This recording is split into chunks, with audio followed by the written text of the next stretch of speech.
சென்னை பரங்கிமலையில் உள்ள ராணுவ பயிற்சி மையத்திற்குள் அசாம் மாநிலத்தை சேர்ந்த நபர் புகுந்ததால் பரபரப்பு ஏற்பட்டிருக்கிறது. விவரங்களை தருகிறார் செய்தியாளர் சரவணகுமார். சரவணகுமார், வணக்கம். விவரங்களை சொல்லலாம். சென்னை மவுண்ட் அருகே ஆலந்தூர் பகுதியில இந்த ஓடிஏ ஆபீசர்ஸ் ட்ரைனிங் அகாடமி என்று சொல்வார்கள், ராணுவ அதிகாரிகள் பயிற்சி மையம் இயங்கி வருகிறது. எப்பொழுதுமே முழு பாதுகாப்போடு 24 மணி நேரமும் முழுமையான பாதுகாப்போடு இயங்கி வரக்கூடிய இந்த பகுதி ராணுவ அதிகாரிகளுடைய பயிற்சி மையம் என்பதனால வெளியிலேயே துப்பாக்கி ஏந்திய நிலையில எப்போதுமே வீரர்கள் அந்த பாதுகாப்பு பணியில ஈடுபடுவார்கள். இது எப்பொழுதுமே ஒரு பாதுகாக்கப்பட்ட பகுதி என்பதனால சந்தேக நபர்களோ அல்லது வெளிநபர்களோ யாருமே இங்க அனுமதி இல்லாமல் உள்ளே செல்ல முடியாது. இப்படி இருக்கக்கூடிய இடத்துல இன்று பகலிலேயே பகல் நேரத்திலேயே ஒரு நபர் உள்ளே நுழைவதற்கு முயன்றிருக்கிறார். அந்த நுழைவாயிலிருந்து உள்ளே செல்வதற்கு முயன்ற போது அங்கே பாதுகாப்பு பணியில் இருந்த வீரர்கள் மடக்கி பிடித்திருக்கிறார்கள்.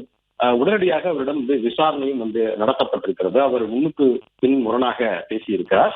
காவல்துறையினருக்கும் தகவல் தெரிவிக்கப்பட்டிருக்கிறது.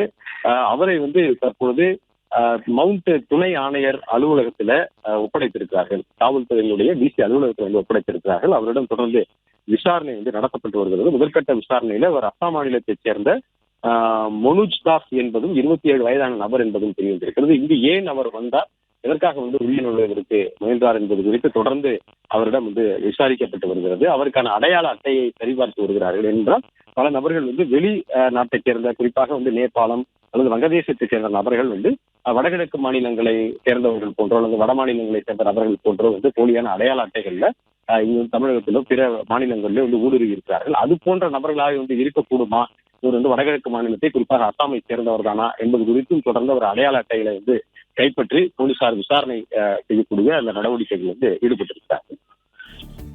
பிளே ஸ்டோர் மற்றும் ஆப் ஸ்டோரில் இருந்து பாலிமர் செயலியை QR கோடு மூலம் பதிவிறக்கம் செய்யுங்கள். செய்திகளை உடனுக்குடன் பெறுங்கள்.